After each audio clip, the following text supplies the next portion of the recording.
Welcome to Pork Chops, Rice, and Peaches. I'm Richard. And I'm Noah. And we have a surprisingly timely topic today, which maybe only a couple weeks late compared to what we normally do. But this one is yours to take a lead with this morning. Is it? Yes, it is. So this is the film that I went and saw because my stunt team was obligated to go see every action movie that comes out. Okay. Or at least the ones that look good. And this one looked really good. And we enjoyed it. We had a good time. And I was wondering if you would enjoy it at all. And apparently you did. Or you went to see it. I was going to wonder if you went to go see it. And that's what I meant to say. I was wondering if you would even go see it. And then you did. And I still haven't heard your opinion on it. Well, what's your opinion on it? Well, So, did we even tell them what the movie is? No, I didn't. It's Bullet Train. the brand new action flick based on a book written. It takes place 2013, I think. Something like that. Brad Pitt is the lead. He's a special agent person tasked with a mission to grab a package and deliver a package that he has to grab the package, get onto a bullet train, hence the name of the movie, and transport it to another station in Japan and drop off the package. And shenanigans ensue, and a lot of shenanigans ensue.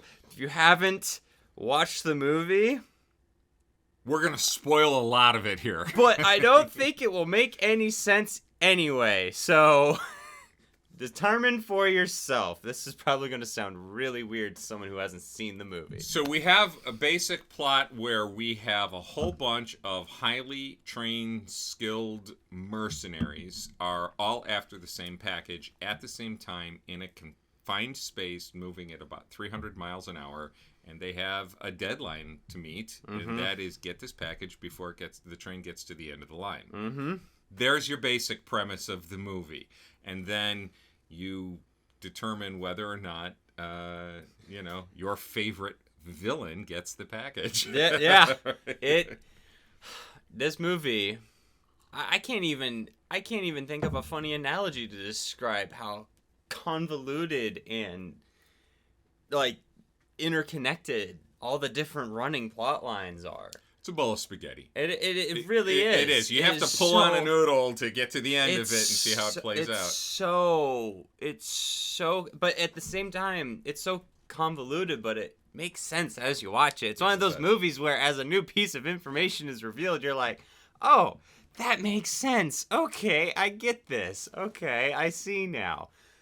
It's so weird, and it's hilarious. I enjoyed it. I thought it was quite funny. I was watching the trailers for this when I was going to watch other movies, and I kept saying, I want to see this, but I was dreading the idea that they were going to give away all the best jokes in the trailers, that the story was given away. I'm looking at it, I'm like, oh man, this is probably just going to be a summer blockbuster where I can tell what the plot's going to be before I even sit down, and all the funniest parts are in the trailer. And I think it's the opposite. I think the funniest stuff was left out of the trailer. I think they put some of the worst jokes in there. Trailer. I never saw a trailer. Now, that shouldn't come as a surprise to anybody. I never watched. Every time one of those trailers for the movie popped up, I just clicked on that little X in the upper left-hand corner and moved on with my life. I had no intention of seeing this movie at all. None. It didn't interest me. And so the fact that I did actually get into the theater to watch it is a surprise to everybody. Yeah, it is. It is. So best parts of the movie. What did you like? What did you dislike? What was fun? I still don't know what you think of this movie. Yeah, I know. I'm just kind of saving it. Okay. Favorite parts of this movie? Oh, geez. I love the two British twins. I love the twins. Okay. I love all the Thomas jokes, hence the Thomas on the table and on the shelf. Everything about that was hysterical. I don't know why Thomas is making a pop culture resurgence all of a sudden. It's really odd. You remember he was in Ant-Man? Oh, and he Thomas was hilarious. Was hysterical. It was hysterical. That was... And then in this movie, there's an entire running gag about Thomas the Tank Engine and which Thomas character you are. Because he was trying to profile people. It was like he was trying to assign them a zodiac sign with Thomas characters. That's exactly what he was doing. It was hilarious. And it was... useful. It was useful. Well, to those of us who have seen Thomas. No, it was useful in the storyline because they keep making the diesel joke and then he sticks the diesel sticker on the girl and that alerts his brother to know that she's the bad guy. It was like, True. Oh my god. True. This running joke has an impact on the story. It's insane. I would love to know if that was something that the Hollywood screenwriters came up with, or if that is something from the original novel. That would be fun to find out. One of the assassins has the opinion that he learned everything that he needed to know about life from watching Thomas the Tank Engine and how to read people. And he assigns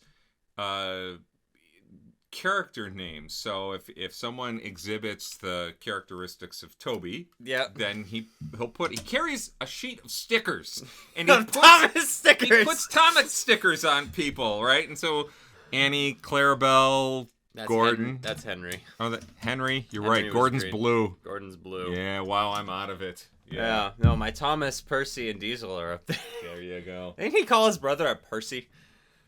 Or something like that. It was hilarious. He might have. It was hilarious. So if you grew up watching Thomas the Tank Engine, or if you were a parent watching it with your kids, then you'll really appreciate that. So funny. It was so funny, and it was so accurate too. You're a diesel. And so while we're on this subject, the actors, Aaron Taylor Johnson, who played Tangerine, and Brian Tyree Henry, who played Lemon. The twins. They are the twins, and we see all of the time British actors coming to the U.S. and acting with an American accent and being 100% believable. Yep. It was nice to see an American put on a believable British accent. Yep. And pull it off, and that's Brian Tyree Henry, and he did a fantastic job. Yeah. And absolutely fantastic. I have not read a bad piece of press about his acting skills at all. Every time I see his name in print, it is nothing but high praise for his skills. So I'll be interested in seeing him in other things. He's doing a good job. Yeah, apparently. So I'm not a Brad Pitt fan. No. And I haven't been a Brad Pitt fan for a long time, and it's simply because Brad Pitt has entered that category of actor where he's in so much. Mm-hmm. You look at the screen and you say, oh, it's Brad Pitt again. Yep. Tom Hanks is in that category. There's a whole bunch, and we've talked about this before. Tom Cruise, where I can't buy the actor that the character that they're pitching, because they themselves are larger than life. Yeah. And his personal life has been in the press for a couple of decades, and he's just larger than life, and it's just like, oh, it's Brad Pitt. Yep. And so I will be totally honest with you. I had a very hard time turning that off. Mm-hmm. Right? So your mom and I went on a date. Yeah. And we just got away for a night, and we were trying to figure out on a Sunday night, what are we going to do? So we start looking at movies, and your mom and I generally don't see a lot of movies together because we can't agree on what to watch. Mm-hmm. That she said she wanted to see Bullet Train was a shocker to me. Okay. And that's kind of shocking to me too. Right. Okay. So I was like, hey, okay, let's go do it. So we went to see it, and your mom thoroughly enjoyed the movie. Okay. All right. All right. The audience that we saw it with thoroughly enjoyed the movie. Mm-hmm. Now, I didn't hate the movie. Okay. And I was better than meh on the movie. Okay. I didn't really truly start to appreciate the movie until about 2/3 of the way through the movie. Okay. Simply because I was like, okay, it's an action flick, and what what ended up happening was 90% of the jokes didn't work for me. Okay. All right. And it's not because I don't have a good sense of humor, as you well know. Mm-hmm. It's just that they just didn't work, right? And I'm sitting in a theater thinking, oh, yeah, that was a joke. Okay. Oh, yeah, that was a joke. But I'm not laughing. The rest of the audience is laughing, and I'm not. I'm just like, oh, that was meant to be funny. Mm-hmm. The only performer who made me laugh out loud was Joey Prince. Okay. All right. She was hysterical. And I don't know why. It was her delivery. Her delivery, the timing, the editing, whatever it was. She was hysterical. I was laughing the entire time I saw her. And so I kind of had her pegged as like the main bad guy in this. But this ensemble cast, it's very, very hard to pick an antagonist. Yeah. Oh, yeah. Right? Oh, because there's so much going on. You have a room full of antagonists. Yeah. And even the protagonist is kind of an antagonist. Yeah. Because he's a thief trying to steal a suitcase filled with money. Mm-hmm. Then the movie, I realized that this was a complete farce when we started getting into the bullet train shooting through another train and not derailing. Oh yeah. And then what was kind of funny, the big crash at the end, and Brad Pitt's flying sideways through the air, and it's in slow motion, and you see, I don't know what it is, a suitcase or something, hits him in the face, and you see the wiggle, and I'm like, okay, this is almost a Quentin Tarantino level farce. And that, I think, was probably the highest compliment I could pay to this production. Really, because I love Quentin Tarantino's movies. Yeah. They're a lot of fun, Oh, yeah. but they border on, if not cross over, from the ridiculous into the absurd in several areas. Inglourious Bastards did that. Oh yeah. You know? Oh yeah. And but that Inglourious Bastards is hilarious. It is hilarious. It is right? hilarious and oddly chilling. With what's his name is? I can't even remember his name. I'm just like, Nazi dude. Right. Oh my god. Nazi Love that. Oh, yeah. That actor. His performance was amazing. Yeah. So once I realized we had crossed into that category of movie, I was able to really just enjoy the movie, all that more. And then the big surprise for me, and I truly enjoyed this because I like being surprised. Yeah. I like being surprised. I did not know that Sandra Bullock was the voice on the phone. You did, no clue. Idea. I did not recognize her voice. I didn't even try. See, I didn't either, but all my friends did, and I was like, "What?" Well, so it mostly just never occurred to me that they would get an A-lister. Do an A-lister for what? 3 minutes of maybe 5 if you count her screen time at the end, just to do mostly voiceover. Yeah, I don't know, but the relationship that she had with Ladybug, Brad Pitt's character, on the phone was absolutely fantastic. It was actually really good. It was entertaining, and having this running casual dialogue in the middle of all the mayhem on the train was really a fun touch. But when she makes her appearance at the end of the movie, I was tickled. It was such a delightful surprise. And so I really enjoyed that aspect of the movie. So this is a movie that I'm not. I would tell people, go see it. Yeah. If you have an opportunity to see it, go see it. It's very definitely worth seeing. The performances are solid from everybody. I don't think there was a bad performance. No, I really don't. I really don't. If you get past Sandra Bullock and Brad Pitt as being, the two biggest faces that I recognized on screen. I had no idea until this morning that Aaron Taylor Johnson played Dave Lazuski in Kick-Ass. I had, So for me, he was an unknown actor. I haven't seen enough of Brian Tyree Henry to get him into that category of saying, oh, it's this guy. Yeah.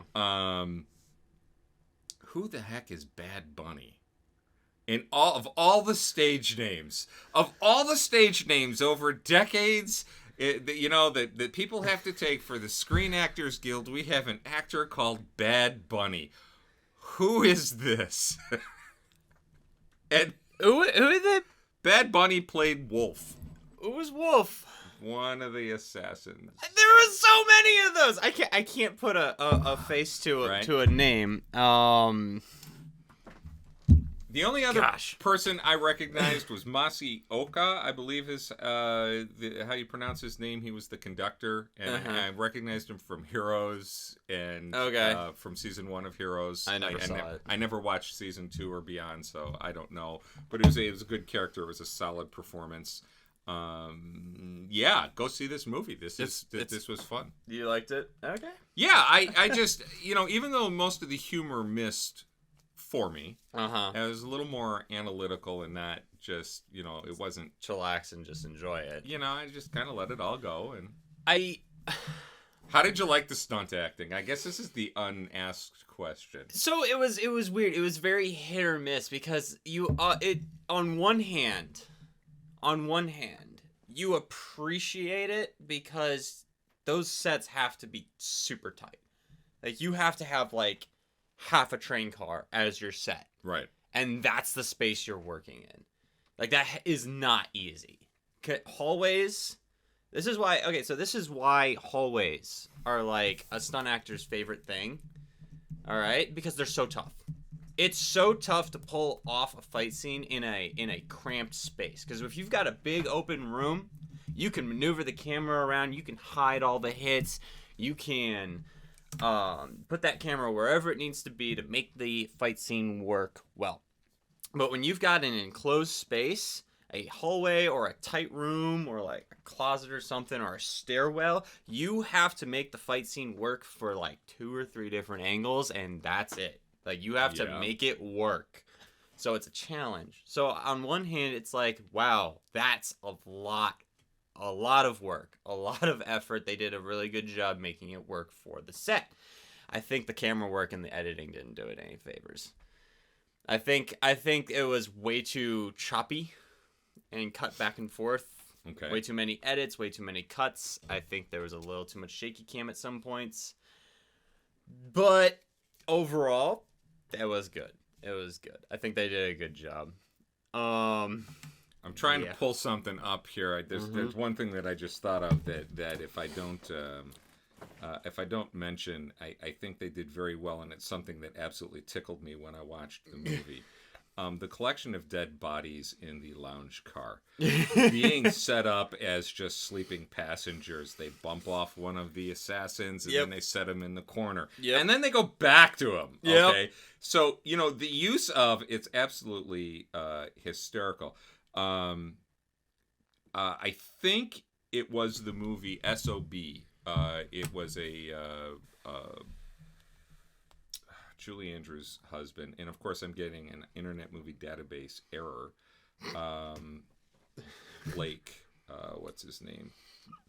Anyways, Richard Mulligan played a dead body that they carted around all over the place. And this is long before Weekend at Bernie's, which apparently has, right, in your generation, everybody knows the dead body gag is Weekend at Bernie's, right? yeah. I know it from Richard Mulligan in this, in this movie called S.O.B. And it's amazing how an actor can be hysterically funny as a dead body, right? And so I really did kind of enjoy the darkness of the dead bodies set up in the lounge car. That one tickled. This movie had so much well placed. It had the perfect blend of like so many different types of humor. Yes, it did. Because this movie starts off like a stereotypical action comedy that's just going to kind of keep the same pace. Right. You know, how most action comedies are going to, like a Jackie Chan movie. It's going to keep the same level of humor all the way throughout. Right.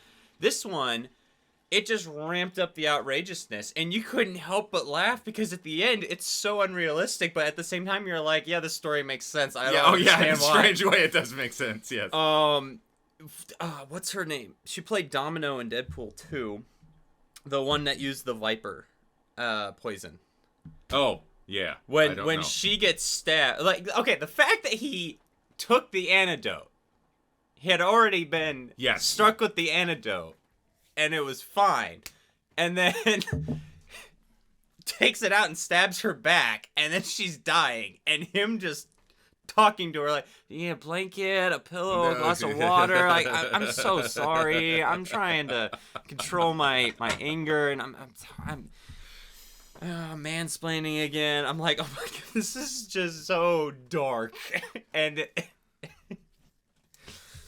oh my gosh. I'm waiting for it to go on. I'm a bad person. I'm waiting for it to go on sale, but the next T-shirt that I'm going to add to my graphic tee collection is a T-shirt that's got a picture of Stalin on the front of it, and it says, "Dark humor is like food. Not everybody gets it." Ooh. I'll be sure to wear that on camera as soon as it comes in.